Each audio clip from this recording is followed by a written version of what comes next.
Good morning दोस्तों। तो आज मैं अपनी वीडियो में आई हूँ पेट से रिलेटेड बातें करने, क्योंकि हम सब जान रहे हैं कि जो हमारा पेट का वो नया रजिस्ट्रेशन है, मतलब नया जो फॉर्म आने वाला है 2026 वाला, वो नेक्स्ट मंथ में उसका नोटिफिकेशन आने वाला है।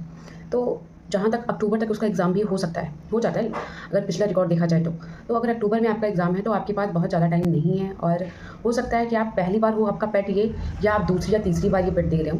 तो हर बार जो पैटर्न है पेट का वो चेंज हो रहा है। जैसे जब इससे पहले 2023 में पेट हुआ था, तो उस टाइम जो पेट का लेवल था वो बहुत ज़्यादा हार्ड था, और उस टाइम मेरे पेट में आए थे 36 नंबर। 2023 वाले पेट में मेरे 36 नंबर आए थे। उसके बाद 2024 में तो पेट ही नहीं हुआ।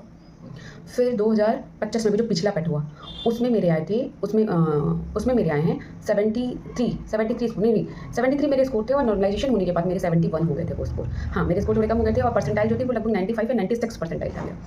तो यहाँ पे ही मैं उसी चीज़ की बात करने आ रही हूँ, और अपना जो वो सेक्रेट था जिसकी वजह से मेरे ये स्कोर है, वो आज आप सबको बताने आई हूँ, ताकि जो भी नए स्टूडेंट हैं या जो पहले से ऑलरेडी कई बार देते आए हैं, उनके लिए भी मतलब क्या कमी रह जा रही है, क्यों ऐसे नंबर आ रहे हैं, क्यों वो अच्छे नंबर नहीं मिल पा रहे हैं उनको, क्यों अच्छे नंबर नहीं मिल पा रहे। इन सारी चीज़ों पे मैं आज बात करूँगी, और अपना सेक्रेट बताऊँगी कैसे मेरे इतने नंबर आए। क्योंकि देखिए जो मेरे नंबर, तो उसी चीज़ पे हम बात करेंगे कि हमारा जो ये पेट का स्कोर है वो कैसे अच्छा हो। ठीक है, तो देखिए पहली बात तो यहाँ पे एक पेपर के मॉडल पे हो जाती है कि पेपर का हमारा जो जो हमारा पेपर का पैटर्न है वो कैसा है। अगर वो 2023 वाले पेपर के जैसा टफ रहा है, तो उसमें तो आप 71 क्या, वहाँ पे आप 50 भी पाना आपके लिए थोड़ा मुश्किल हो जाएगा, क्योंकि उस टाइम जो 36 नंबर था मेरा, वो लगभग 86 या 87 परसेंटाइल था। तो आप समझ सकते हैं कि 36 नंबर पे अगर कोई 87 परसेंटाइल या 86 परसेंटाइल पा रहा है, तो वहाँ पे 50 नंबर भी लाना मतलब 90 अबव 95, जो मतलब एक एग्ज़ाम ईजी हो रहा है, एक एग्ज़ाम टफ हो रहा है, कुछ मतलब कुछ कहा नहीं जा सकता इनके पैटर्न के बारे में। तो आप अपनी तैयारी जो है वो टफ के हिसाब से आप समझ के चलिए कि जो एग्ज़ाम है वो टफ होने वाला है, उसी के हिसाब से आप अपनी तैयारी करिए, टफ के हिसाब से। ईजी समझ के चलेंगे तो अगर पेपर टफ आ जाता है तो फिर आपका नुकसान हो जाएगा।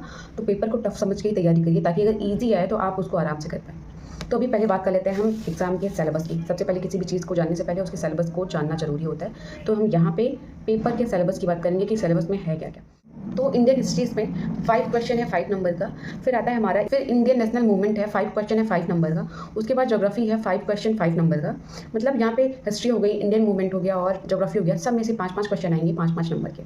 आगे हम बात करते हैं इंडियन इकोनॉमिक्स से 5 क्वेश्चन है, वहाँ पे 5 नंबर के, हर क्वेश्चन 1 नंबर का है। उसके बाद इंडियन कॉन्स्टिट्यूशन है हमारा, पब्लिक एडमिनिस्ट्रेशन, ये भी 5 क्वेश्चन आएंगे, इसके भी 5 क्वेश्चन आएंगे। जनरल साइंस के भी 5 क्वेश्चन हमारे आएंगे। और यहाँ पे एलिमेंट्री अर्थमेटिक, मतलब प्रारंभिक अंक गणित, बहुत हार्ड लेवल की नहीं होगी ये भी 5 नंबर की आएगी। उसके बाद सामान्य हिंदी जो है वो हमारा 5 नंबर का होगा। सामान्य अंग्रेजी जो है हमारा वो भी 5 नंबर का होगा। उसके बाद रीजनिंग जो है हमारी वो 5 नंबर की होगी। करंट अफेयर जो हमारा वो 10 नंबर का होगा। और यहाँ पे जनरल अवेयरनेस भी आएगी, जिसमें हमारी भारत के पड़ोसी देश राजधानी मुद्रा, भारत के राज्य एवं केंद्र शासित प्रदेश, भारतीय संसद, राज्यसभा, लोकसभा और विधानसभा, विधान परिषद, राष्ट्रीय एवं अंतर्राष्ट्रीय दिवस, विश्व संगठन एवं उनके मुख्यालय। आप उसका सिलेबस एक बार देख लीजिएगा। बहुत सारे ऐसे पॉइंट्स हैं जो मतलब यहाँ पे पॉइंट टू पॉइंट चीज़ें दी हुई हैं। आप अगर वो भी जो सिलेबस में दिया हुआ है पॉइंट टू पॉइंट, अगर वो भी पढ़ लेते हैं आप, तो आपका सिलेबस एक तरीके से बहुत अच्छे से कवर हो जाएगा। ठीक है, तो यहाँ पे जनरल अवेयरनेस जो है वो 10 नंबर क्वेश्चन है, 10 नंबर का। आगे हमारा अपठित गद्यांश। आप जानते होंगे जो हिंदी का पैराग्राफ अनसीन पैसेज आता है, जो अपठित गद्यांश आता है, वो क्या होता है, उसमें एक पैराग्राफ दिया रहता है, उससे रिलेटेड कुछ क्वेश्चन नीचे दिए रहते हैं। उन पैराग्राफ को आपको बहुत अच्छे से पढ़ना होता है, फिर उसी से रिलेटेड जो क्वेश्चन नीचे दिए रहते हैं, उसी पैराग्राफ के आधार पर आपको अपने विकल्पों का चयन करना रहता है, तो उसी के हिसाब से आपको नंबर मिलते हैं। तो यहाँ पे अपठित गद्यांश वही है, और वो आ रहा है यहाँ पे 10 नंबर का, मतलब 2 आएगा। 5-5 नंबर के 2 पैराग्राफ आपको मिलेंगे, जिससे आपको अच्छे से पढ़ के और उसको। अगला जो हमारा पॉइंट है वो ग्राफ और तालिका से है, जिसके 4 क्वेश्चन आएंगे। हर क्वेश्चन में 5-5 क्वेश्चन होंगे, 5-5 नंबर के। वो ग्राफ एक बना बनाया मिलेगा आपको, उसी के आधार पे आपसे 5 क्वेश्चन पूछे जाएंगे, और हर क्वेश्चन 5, जो पाँचों क्वेश्चन होंगे 5 नंबर के होंगे, इस हिसाब से आपको 20 नंबर मिलने वाले हैं ग्राफ और तालिका से। तो ये इसका ओवरऑल सिलेबस रहा है, और इसमें कुछ ज़्यादा नहीं है। बाकी सारी चीज़ें इसमें पॉइंट टू पॉइंट लिखी गई है, मतलब बहुत अच्छे तरीके से बताया गया है। आप उसको अच्छे से तैयार कर सकते हैं। तो अभी मैं बताने वाली हूँ कि ऐसा क्या इसमें कोर पॉइंट है जो आप तैयार करके एक अच्छा स्कोर ला सकते हैं। जैसे कुछ लोगों का होता है कि किसी विशेष फील्ड से होते हैं, मतलब स्पेशल फील्ड से होते हैं, जिन्हें ऐसा रहता है कि उन्हें सिर्फ 50 परसेंटाइल या 60 परसेंटाइल मिल जाए, उनका मेंस के लिए हो जाएगा। तो उनके लिए कुछ चीज़ें इसमें जो ऐसी हैं कि जो मतलब एकदम उनकी तैयारी के लिए बहुत बढ़िया है। जैसे यहाँ पे देखिए हमने बताया कि हिंदी अपठित गद्यांश, आपको इसमें कुछ नहीं करना रहता है। पैराग्राफ भी आपके सामने, मतलब क्वेश्चन भी आपके सामने और आंसर भी आपके सामने होता है। तो सिर्फ क्वेश्चन को देखिए और उसके बाद तुरंत उसको अच्छे से पढ़िए, समझिए, फिर उसी के आधार पे आप क्या करिए, उसके आंसर को लिखिए। इसमें एक भी क्वेश्चन ऐसा नहीं होना चाहिए जो गलत हो। मतलब अपठित गद्यांश के आपके 10 क्वेश्चन जो मिलते हैं आपको, उसके 10 के 10 क्वेश्चन आपके सही होने चाहिए। और अभी से दूसरी चीज़ ये है कि आप अभी से अभी ग्राफ और तालिका जो भी, जितने भी पेपर आपको जहाँ से भी मिले, जो भी क्वेश्चन मिले, उसको लगाना शुरू कर दीजिए। क्योंकि सबसे पहले आप 2023 के पेट वाला जो ग्राफ है उसका प्रैक्टिस करिए। उसकी प्रैक्टिस अगर आप अच्छे से करेंगे, वो जो ग्राफ आया था उस टाइम पर, ग्राफ जो था वो बहुत ही ज़्यादा मतलब फँसने वाला था, बहुत ही ज़्यादा थोड़ा-सा घुमा के दिया हुआ था। कई सारे क्वेश्चन एक ही क्वेश्चन में मिला-मिला के दिया हुआ था। तो अगर वो वहाँ से स्टार्टिंग आप करते हैं, तो अगर वो सॉल्व कर लेते हैं अच्छे से, तो फिर आपके लिए ग्राफ थोड़ा ईज़ी हो जाएगा और उससे हार्ड मुझे नहीं लगता दिया ग्राफ। तो आप पिछला जहाँ से भी, मतलब ये मैं नहीं कह रही कि पेट के एग्ज़ाम से ही ग्राफ, पेट के एग्ज़ाम का ही ग्राफ सॉल्व करिए। आपको जहाँ से, यूट्यूब से, कहीं टेस्ट पेपर से, कहीं से भी, जहाँ से भी ग्राफ मिले, आप उसको, उस ग्राफ की प्रैक्टिस आप बनाए रखिए।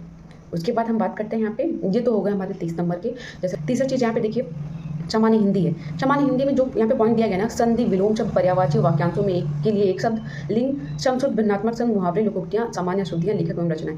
यहाँ पे जो लेखक एवं रचनाएं हैं, यहीं से क्वेश्चन 2-4 जो भी 1-2 क्वेश्चन आएंगे वही गलत होंगे।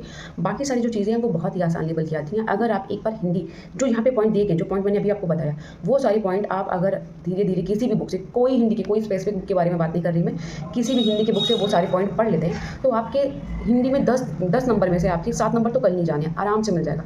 क्योंकि लेवल बहुत हार्ड नहीं आता है। हाँ, हो सकता है कि जो साहित्य की बातें हैं, रचनाएँ जो हैं उसमें पद्य और गद्य की, वो कभी-कभी ऐसी रचनाएँ पूछ देता है जो रचनाएँ हम कभी सुने भी नहीं रहते हैं। तो ऐसे क्वेश्चन ज़ाहिर सी बात है वो आपके नहीं, वो सबके गलत होने वाले हैं। जिसने बहुत ध्यान से पढ़ा हुआ है, काफ़ी लंबे टाइम से पढ़ा हुआ है, उनके ही हो सकता है सही हो जाए। बाकी ओवरऑल कुछ बच्चों के, एवरेज कुछ बच्चों के तो जाने ही नहीं उसमें। तो ऐसे करना है हिंदी में, मतलब अगर आपने 7 क्वेश्चन या 5 क्वेश्चन ही गेन करे तो आपके 35 नंबर यहाँ पे बनने वाले हैं। बाकी रीजनिंग के क्वेश्चन बहुत आसान होते हैं। इसमें अगर आप एक तैयारी में हैं, कॉम्पिटिटिव एग्जाम की तैयारी में हैं, तो आपकी रीजनिंग अच्छी होगी और आप उसकी रीजनिंग, जो पेट की रीजनिंग 5 नंबर की आ रही है, उसमें सिर्फ कैलेंडर और क्लॉक, 2 चीज़ अलग से पढ़ लीजिएगा।